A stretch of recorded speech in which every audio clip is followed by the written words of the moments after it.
여러분, 한 주간 평안하셨습니까? 우리가 지난 화요일, 수요일 우리 함께 수련회로 모였었는데 정말 하나님 주신 은혜가 넘쳐났습니다. 또 한편으로는 그 수련회를 마지막으로 정말 뜨겁고 무덥던 이번 여름 우리 청년교회의 큰 사역들이 어느 정도 마무리되었습니다. 참 귀한 사역들이었던 것 같습니다. 하나님의 은혜로 모두 다 은혜가 넘치고 또 어떤 안전사고도 없는 귀한 사역들이었는데요. 우리가 잠깐 지난 여름을 한번 추억해 봅시다. 우리 6월 달부터 8월 달까지 이 3달에 걸쳐서 정말 숨가쁜 사역들을 해왔는데요. 몽골 아웃리치도 했었고, 괴산 벽화, 또 괴산의 문법리를 섬겼던 아웃리치, 임실에서 어린 군교회 자녀들을 섬겼던 아웃리치, 또 우리 SD 워십의 아웃리치가 있었고, 또 여러분 무엇이 있었습니까? 기억나시나요? 새가족팀 아웃리치도 있고, 그리고 우리 각자가 삶 속에서 이루어 나가는 우리 개인의 삶의 아웃리치도 있고, 우리 수련회도 있고, 그러고 보니까 우리 필그림의 여정을 그렸던 맥주 감사주일, 칸타타, 청년교회 헌신 예배도 있었고, 네, 겨우 12주가 안 되는 이 시간 동안에 우리의 여러 사역들이 있었습니다. 단순히 계산하자면 한 주 반에 사역 하나씩을 감당을 했었네요. 이 여름 정말 귀한 사역 감당한 우리 서로에게 격려의 박수를 한번 하도록 하겠습니다. 여러분 정말 잘하셨습니다. 여러분들이 이번 여름 동안에 이 무더위 속에서 더 뜨거운 믿음으로 감당했던 우리의 봉사와 섬김은 참으로 우리의 이웃들에게 기쁨이 되었을 것이고 하나님 나라의 영광이 된 줄로 믿습니다. 이제 그 모든 사역을 정리하는 시점에서 오늘 말씀을 함께 나누고자 하는데요. 이제 말씀에 깊은 데로 나아가 보도록 하겠습니다. 오늘 본문 말씀은 예수님께서 주로 함께 다녔던 12제자 외에 또 다른 70명의 제자들을 세워서 각지각처로 보내는 선교 파송식, 그리고 그들이 돌아와서 예수님께 드렸던 선교 보고, 그런 내용의 본문입니다. 예수님께서도 70명의 제자를 세워서 파송하셨습니다. 그리고 그들이 얼마간의 사역 동안에 어디까지 갔는지는 우리가 다 알 수는 없지만 분명한 것은 사역을 마치고 돌아서 예수님께 선교 보고를 했다는 거죠. 예수님이 이들에게 뭐라고 말씀하시면서 파송을 하셨을까요? 그리고 이들은 어떤 마음으로 돌아왔을까요? 우리가 본문은 짧게 읽었지만 말씀 속에서는 우리 누가복음 10장 전체를 넘나들면서 함께 말씀을 보고자 합니다. 먼저 예수님께서 이 제자들을 파송하실 때 장면을 우리가 함께 살펴보도록 하죠. 누가복음 10장 1절과 2절을 우리 함께 읽어보도록 하겠습니다. 시작. 그 후에 주께서 따로 70인을 세우사 친히 가시려는 각 동네와 각 지역으로 둘씩 앞서 보내시며 이르시되 추수할 것은 많되 일꾼이 적으니 그러므로 추수하는 주인에게 청하여 추수할 일꾼들을 보내주소서 하라. 아멘. 자, 예수님께서는 70명을 세우셨어요. 친히 세우셨습니다. 꼭 12사도들만 귀한 사람들이 아니에요. 예수님께서 오늘 이름 다 나오진 않지만 특별히 세운 70명의 제자들, 이들도 너무나도 귀한 사람들입니다. 이들을 어디로 보내셨습니까? 오늘 말씀에서는 분명히 친히 가시려는 각 동네로 보내셨다고 이야기를 합니다. 예수님께서는 아직 하늘에 오르시기 전에 이 땅에서 공생의 사역을 하시기 때문에 그 몸이 하나잖아요. 그래서 예수님께서 하루에 한 군데 가실 수밖에 없는 거예요. 그 몸이 하나니까. 자기가 다 둘러봐야 되는데 친히 가실 수 없는 이 육신의 한계 때문에, 아직은 이 육신의 한계 때문에 다 돌아볼 수 없는 그곳으로 나를 대신해서 예수님의 사자로 이 70명의 제자들을 둘씩 짝지어서 동시에 35군데를 보내는 겁니다. 이 제자들이 이날 35군데, 다음날 또 35군데, 그 다음날 또 다른 35군데, 이렇게 몇 날 며칠인지는 모르지만 이렇게 많은 곳으로 예수님께서 직접 가고자 하나, 그러나 시간의 한계와 육신의 한계 때문에 가지 못하는 곳으로 보내셨다는 거예요. 예수님께서 별 관심 없는 곳, 별로 안 가도 되는 곳, 그런 쩌리 취급할 만한 곳으로 우리를 보내셨다, 이 제자들을 보내셨다는 게 아니라 이 말이에요. 이들은 예수님을 대신해서 예수님의 이름으로 나아가는 그런 귀한 존재들입니다. 이들이 어떤 메시지를 가지고 이곳으로 나아갔던가? 이들이 가지고 갔던 메시지는 무엇인가? 그것도 함께 살펴보겠습니다. 누가복음 10장 8절부터 11절입니다. 함께 읽습니다. 시작. 어느 동네에 들어가든지 너희를 영접하거든 너희 앞에 차려놓는 것을 먹고 거기 있는 병자들을 고치고 또 말하기를 하나님의 나라가 너희에게 가까이 왔다 하라. 어느 동네에 들어가든지 너희를 영접하지 아니하거든 그 거리로 나와서 말하되 너희 동네에서 우리 발에 묻은 먼지도 너희에게 떨어버리노라. 그러나 하나님의 나라가 가까이 온 줄을 알라 하라. 아멘. 자, 이 둘씩 해서 총 35개의 그룹, 이 70명의 제자들이 각 동네로 갑니다. 거기에 가서 복음을 전하는데 누구든지 너희를 영접하거든 그 집에 들어가서 머물며 그 사람들이 준비한 음식을 먹으며 거기 있는 병자들을 고치며 무엇을 전하라고 해요? 하나님의 나라가 가까이 왔느니라. 예수님께서 맨 처음 공생의 사역을 시작하실 때 제자들을 모으시기도 전에 각 사람들에게 외쳤던 그 메시지, 하나님의 나라가 가까이 왔느니라 하는 주님의 메시지를 이들에게 주시는 거예요. 그래서 누군가가 너희를 영접하거든 그 집을 중심으로 그 집안 사람들에게 또 그곳의 이웃들에게 그 동네 사람들에게 병자들에게 하나님의 나라가 가까이 왔음을 전파라라고 이야기하셨습니다. 근데 만약에 반대로 그 어느 지역을 갔는데 그 지방 사람들이 이 제자들을 맞이하지 않으면, 영접하지 않으면 어떻게 해요? 고을로 나가서, 밖으로 나가서 먼지도 떨어버리지만 그럼에도 불구하고 하나님의 나라가 우리에게 가까이 왔다라는 것을 너희는 좀 알아라 라고 이야기를 하라는 거예요. 그러니까 사람들이 듣든지 아니 듣든지 오직 이 제자들이 전할 말은 한 가지, 하나님의 나라가 가까이 왔느니라 하던 예수님의 그 메시지, 그 음성 그대로 가지고 가라 하는 거예요. 다른 말 할 필요 없다. 내가 전했던 이 복음, 원복음, 하나님의 나라가 이제 멀리 있는 것이 아니라 우리에게 가까이 왔다는 그 메시지를 전하라는 거예요. 예수님을 대신해서 말이지. 이 귀한 사명을 이들은 열심히 수행했습니다. 정말로 어느 고을이 우리를 영접하든지 또 어느 고을이 우리를 영접하지 않든지, 사람들이 듣든지 아니 듣든지 때를 얻든지 못 얻든지 상관없이 이들은 정말로 자기에게 주신 예수님의 사명을, 주님의 메시지를 가지고 잘 전했습니다.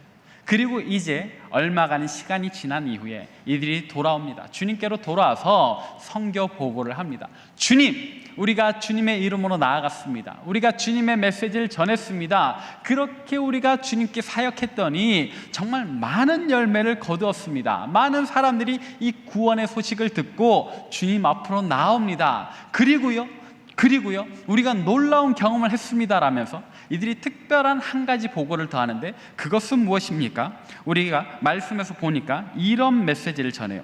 사탄이 우리가 주님의 이름으로 명령했더니 즉 귀신들도 우리에게 항복하더이다라는 이야기를 하는 거예요. 이 정말로 특별한 보고지요. 이들은 원래 귀신을 쫓아내려고 간 것이 아닙니다. 각 마을 각 처소로 주님의 메시지를 가지고 복음 전하러 갔어요. 그런데 악한 사단마귀가 이들의 사역을 가만히 두고 보지 않았다는 거예요. 여러 가지 방법으로, 여러 가지 계략으로 이들의 사역을 가로막는 겁니다. 때로는 몸을 아프게도 했겠고, 때로는 사람들에게서 어떤 시비를 붙게도 했겠고, 또 때로는 직접적으로 귀신 들린 사람을 보내서 이 제자들의 회방 놓기도 했겠지요. 그러나 그 어떤 상황이든지 이 제자들은 어려움을 당하는 그 순간에 그 마음 불편해하지 않고 주의 이름으로, 예수의 이름으로 명령해서 그 귀신들을 굴복시키고 승리했다 이겁니다.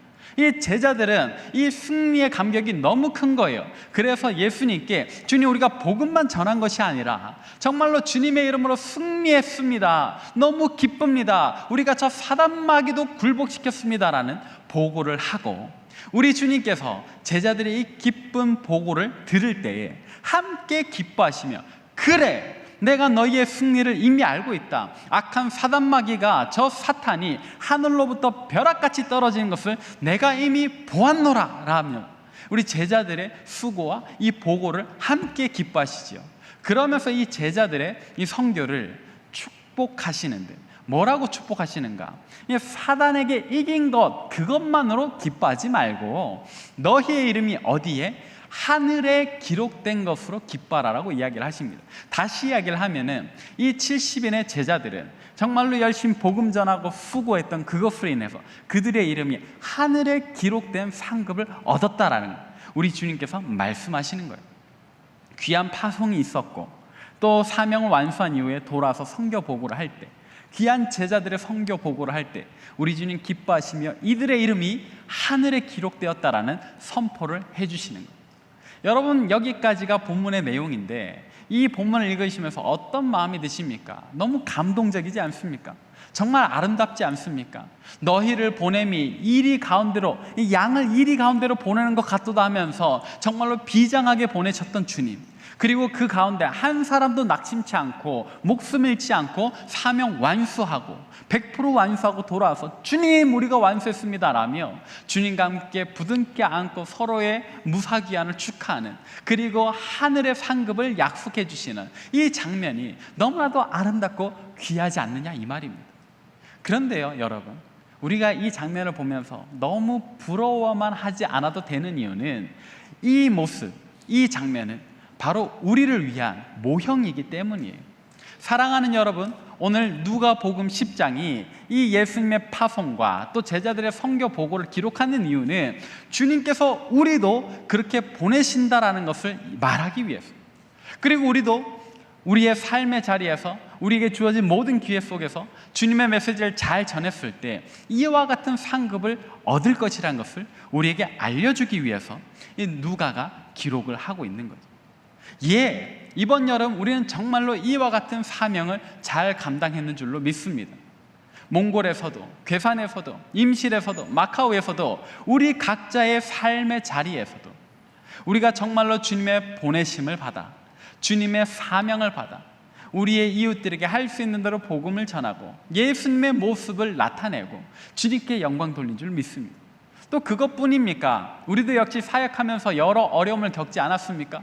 몸이 아프기도 하고 팀원들 간에 다툼이 생기기도 하고 또 직장에서, 가정에서, 우리 친구들과의 관계 속에서 여러 가지 불편함과 어려운 일을 당했지만, 그렇게 사단이 우리를 공격했지만 우리 모두가 이 여름을 마치는 오늘 이 자리에서 정말로 한 사람도 낭망하지 않고 주님 주시는 은혜를 누리고 있고 악한 사단마귀의 계략을 다 막아내고 물리쳐내고 승리했음을 우리가 누리고 있지 않습니까? 바로 오늘 우리의 모습이 이 본문에 기록된 제자들과 똑같다는 것을 저와 여러분들은 깨달아야 합니다. 믿으시는 분들은 아멘 하시길 바랍니다. 근데 여러분, 한편으로는 여러분 궁금하지 않으세요? 어떤 점이 궁금한가? 여러분 정말로 사단과 싸워서 우리가 승리했다는 것을 믿으십니까? 여러분, 사탄은 어떤 존재입니까? 사탄이 정말로 우리에게 질 만큼 그렇게 약한 존재일까요? 여러분 생각해보면요, 사단은 굉장히 강력한 존재입니다. 어떤 존재인가? 그들의 역사는 태초부터 있는 거예요. 창세기 1장에 하나님께서 천지를 창조하실 때 어쩌면 사탄도 그곳에 있었어요. 그리고 하나님께서 만드신 최초의 인물들, 그 아름다운 존재들, 아담과 하와를 속이잖아요. 범죄하게 하잖아요. 유혹하잖아요. 하나님과 동행하던 그들을 꿰어낼 만큼 사단은 강력합니다. 또 그뿐입니까? 아담과 하와뿐입니까? 하나님의 아들이신 예수 그리스도마저도 사단은 시험합니다. 그것도 한 번이 아닌 3번씩이나 말이지요. 우리 주님께서 어떤 상황이 있는지, 어떤 형편에 있는지, 무엇을 갈급해 하는지 사탄은 너무나도 잘 알고 그것을 파고들어요. 그렇게 예수님을 시험했던 존재가 바로 사탄입니다.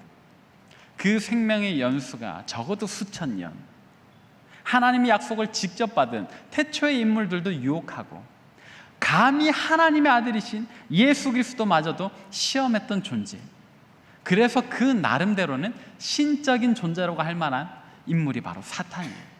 성경은 이 사탄을 뭐라고 표현합니까? 옛뱀이라고도 하고 큰 용이라고도 하고 공중의 권세 잡은 자라고까지 이야기를 합니다.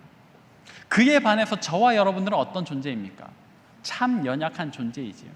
하나님 주시는 은혜를 누리고 성령으로 충만한가 싶다가도 곧 몇 발걸음 못 걸어서 넘어지고 낮아빠지는 존재. 어제 회개했지만 오늘 또 새로운 죄를 짓는 존재. 하나님의 약속을 오늘 믿다가도 내일이면 다시 의심에 빠진 그런 연약한 존재인데, 그런데 정말로 우리가 저 악한 사탄 마귀와 싸워서 이길 수 있음을 여러분들 확신하느냐, 이 말입니다. 우린 정말로 이길 수 있을까요? 정답은 예, 이길 수 있습니다. 왜냐하면 이 승리는 우리가 보장하는 것이 아니라 하나님께서 보장하시기 때문이에요. 전능하신 하나님, 만군의 여호와 승리의 하나님께서 저 악한 사단 마귀의 싸움에서 우리의 승리를 확증하시기 때문이에요. 오늘 그것을 어디서 알 수 있는가? 우리 주님께서 사도 요한에게 보여주신 비전을 통해서 알 수 있는 거죠. 요한계시록 12장 10절부터 11절 말씀을 우리 함께 읽어보도록 하겠습니다. 시작. 내가 또 들으니 하늘에 큰 음성이 있어 이르되 이제 우리 하나님의 구원과 능력과 나라와 또 그의 그리스도의 권세가 나타났으니 우리 형제들을 참수하던 자, 곧 우리 하나님 앞에서 밤낮 참수하던 자가 쫓겨났고 또 우리 형제들이 어린 양의 피와 자기들이 증언하는 말씀으로써 그를 이겼으니 그들은 죽기까지 자기들의 생명을 아끼지 아니하였도다. 아멘. 요한은 보았습니다. 사도 요한은 보았습니다. 우리 주님께서 보여주시는 비전과 환상 가운데 어떤 장면을 보았습니다. 그것은 무엇입니까? 어린 양의 보혈과 그들이 전한 메시지를 가지고 우리 형제들, 자기 형제를 참수하는 자가 쫓겨나는 것, 내 형제들이 저 참수하는 자를 이기는 것을 보았다, 이 말입니다. 근데 여기에서 사도 요한이 이야기하는 내 형제들, 우리 형제들은 사도 요한의 육신의 형제를 의미하는 바가 아니에요.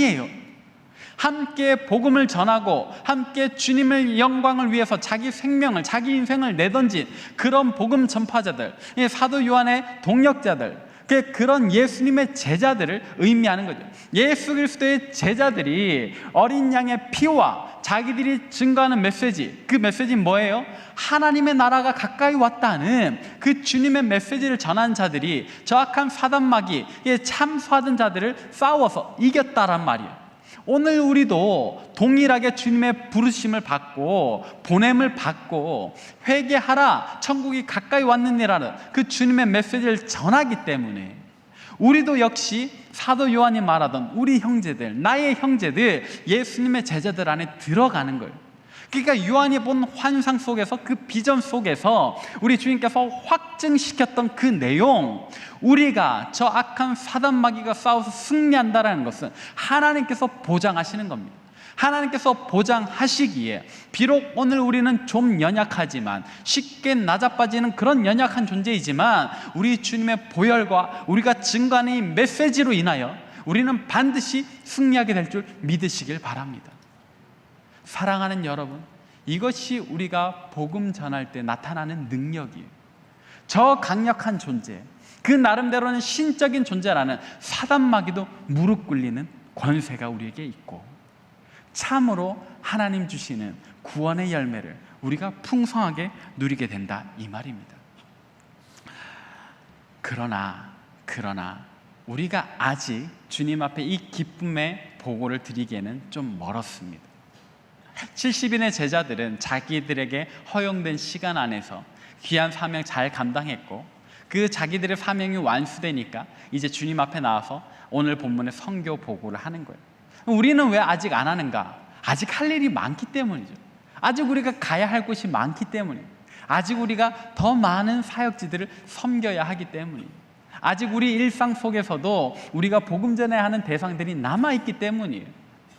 그래서 우리는 더욱더 힘을 내어서 하나님 나라가 가까이 왔다, 정말로 우리 주 예수 그리스도를 믿어야 한다는 그 구원의 복음의 소식을 담대하게 전해야 하겠습니다.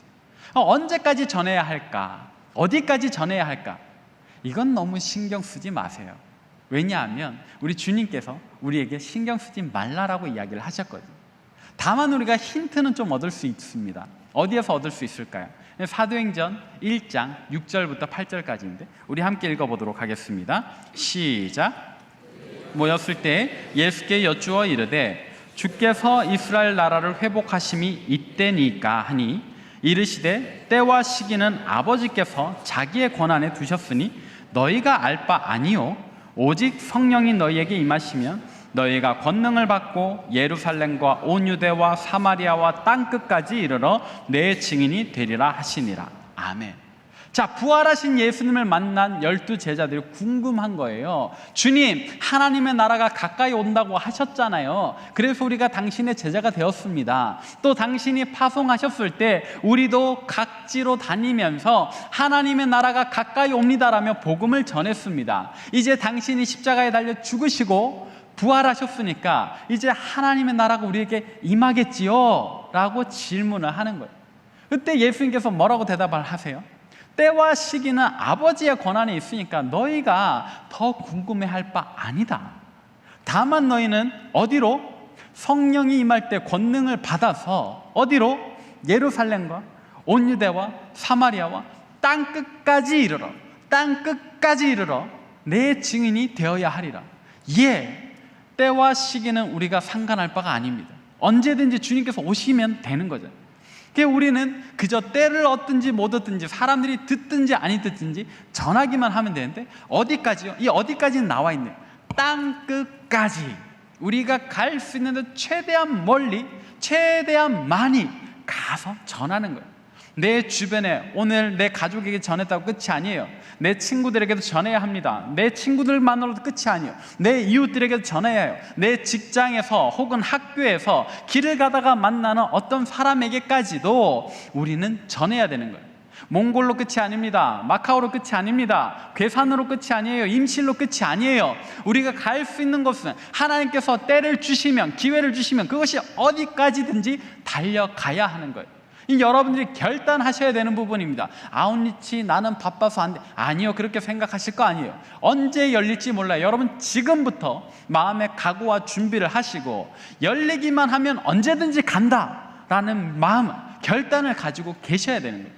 그래야 하나님 주신 이 놀라운, 이 영광된 시간에, 자리에, 기회에 여러분이 가셔서 복음을 전하고 구원의 열매들을 한가득 거둘 수 있는 거예요. 사랑하는 여러분, 이 말씀을 그저 허투루 듣지 않으시길 바랍니다.